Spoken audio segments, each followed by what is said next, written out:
That's not the sound of the Canadian election. You're right. But don't worry. We'll have some reaction about the Jewish Canadian candidates later and also in coming episodes.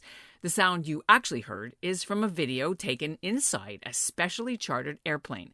And the 43 people you hear saying thank you have just escaped from Afghanistan.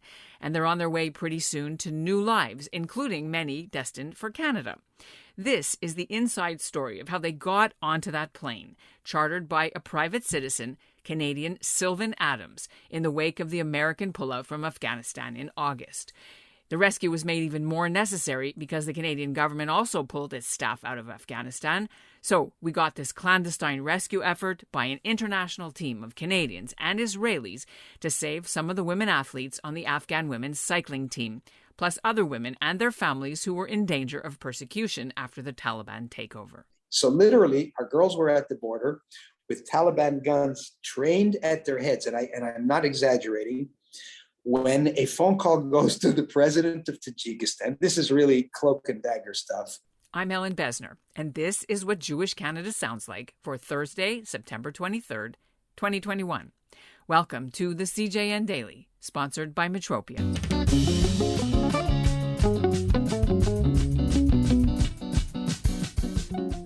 It sounds like it could be a movie, and maybe one day they might make one about this operation. Sylvan Adams is well connected in the cycling world. After a lifetime of running his family's real estate development firm in Montreal, Adams moved to Israel a few years ago, and he helped found Israel's first professional cycling team. They race in the Tour de France, among other races, under the name Israel Startup Nation.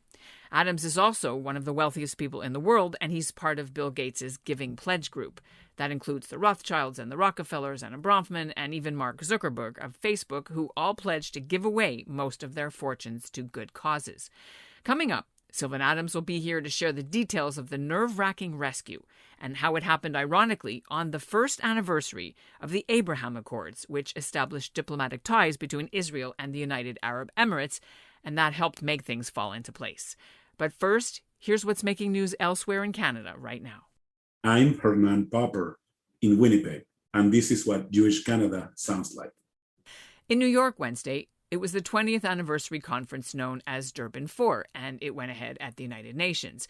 But 31 countries, including Canada, the U.S., Israel, and others, boycotted the proceedings. Now, it's not the first time this UN conference has been the subject of a boycott. The first one in Durban, South Africa, was held in 2001, but instead of being about ending racism and hatred, the conference became all about demonizing Israel and Zionism. So Israel and the U.S. delegation walked out. Now, this year saw the largest number of countries boycotting the conference.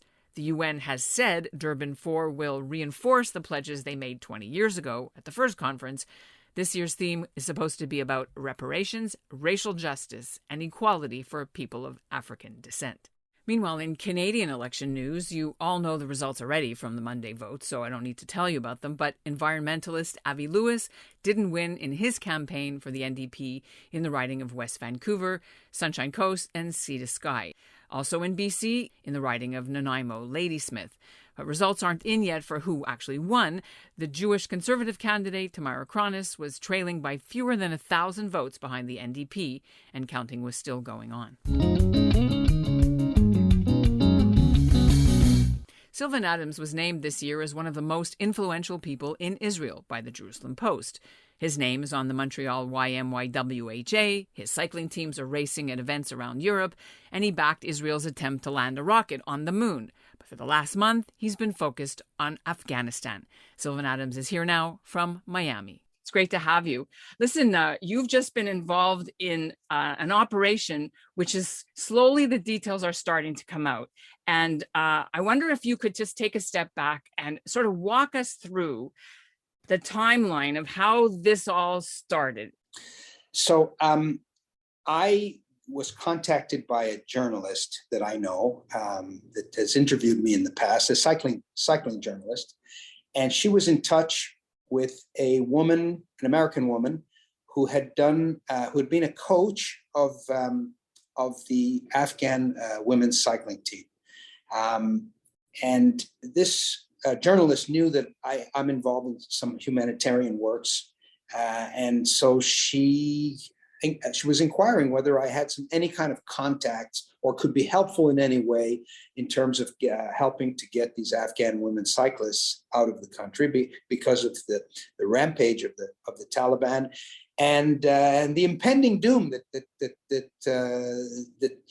everyone was foreseeing at that point. And of course, these poor women are terrified. I mean, they're facing their worst nightmare. So I started using my contacts, and I do have some contacts, and I came across the most wonderful Israeli NGO by the name of IsraAid, headed by a fantastic guy, Yotam Polizer. They had boots on the ground. They had logistics in Afghanistan to help out with this cause. So I said to Yotam from the beginning, I said, listen, this is the group of women that we're targeting. Obviously, we can't save everybody. It's a terribly tragic story to be able to basically cherry pick, a few lucky women. And I did so because of my connections to cycling.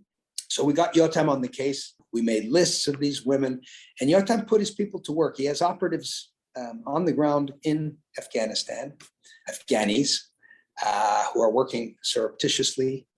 And really, they get the job done in a most remarkable way. And I said to Yotam, no matter what it costs, let's do what I've got this covered, and let's make it happen. So initially, before this all started before the U.S. pulled out, before the U.S. deadline of August the 31st, maybe a week or 9 days prior to the deadline. So we brought all the women to the airport, and we had them on a flight to Germany. We had them reserved to go to Germany because they needed to go to a transit country. And then what we needed was a comfort letter from Canada, because Canada, the Liberal government has pledged to accept 20,000 Afghan refugees.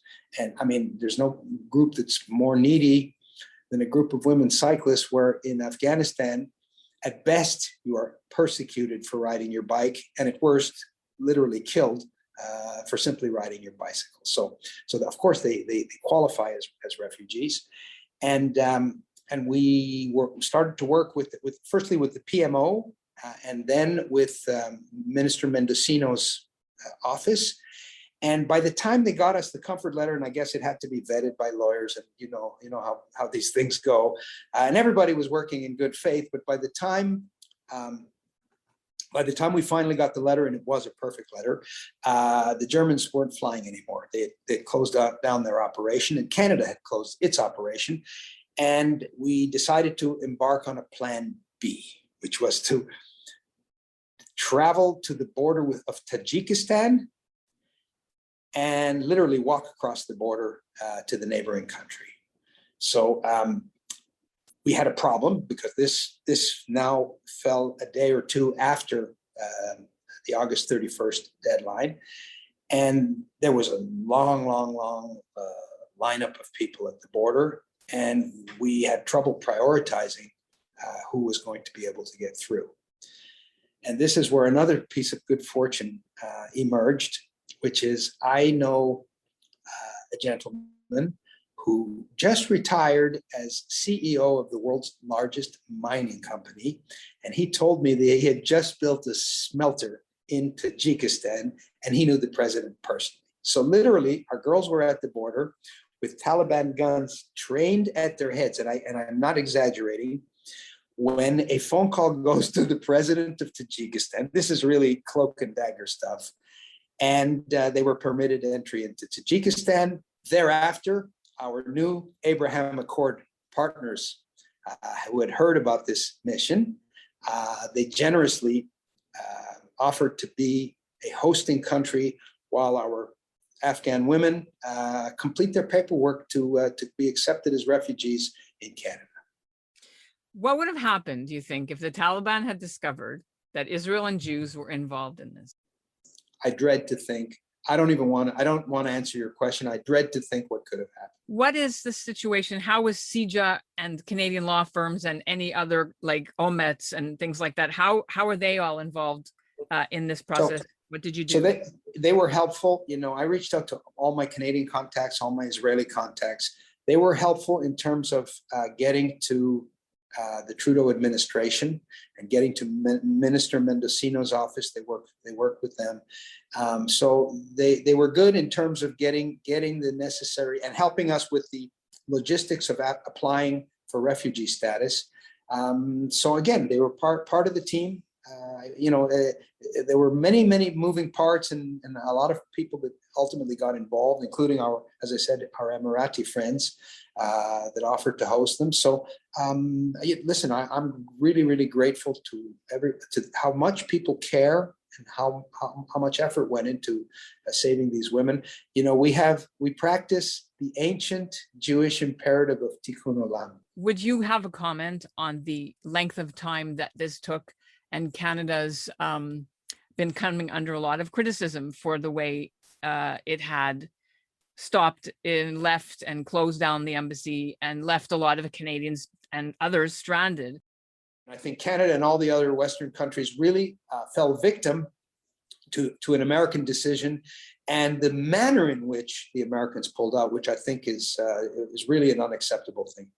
Have you met or talked to any of these women, or are you going to meet them at all? I had considered flying to Dubai to meet them, just to see the joy on their faces. I decided I wasn't going to just go there for a photo op. So I hope to have an opportunity to meet them.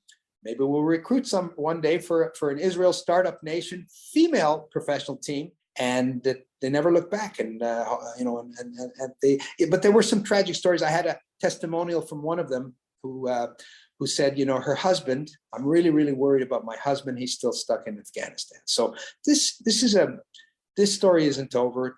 And there's going to be a lot more heartbreak along the way, I think, for the families and for many other people, of course, for millions of Afghans. And that's what Jewish Canada sounds like for this episode of the CJN Daily, sponsored by Metropia. Integrity, community, quality, and customer care. Now, it's been a while, but I want to bring my listener shout out back today and say a special hello to Lynn Hertzeg in Montreal. Lynn wrote to tell me she has binge listened to 36 episodes of the podcast.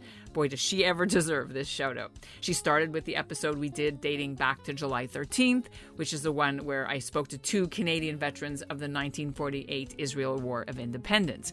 And then she listened to all the rest up to now. That is awesome, Lynn. So, okay, guys, I'm throwing down a challenge. Catch up on some episodes you've missed and then get in touch with and let me know what episodes you really liked. And then you can get your shout out too. You can email me at ebessner@thecjn.ca, ebessner@thecjn.ca, or just find me on Facebook. And we'll end today's episode with a little snippet from Jim Carr's thank you speech on election night. Carr is a Liberal cabinet minister from Winnipeg. He was re-elected on Monday for his 3rd term in office. And elections really are about a report card. They're about the people giving us a grade of how they think we have done and how they think we're going to do as they compare our platforms with the platforms of the other parties. And the people of Canada and the people of Winnipeg South Centre have chosen the Liberal Party to lead the country forward.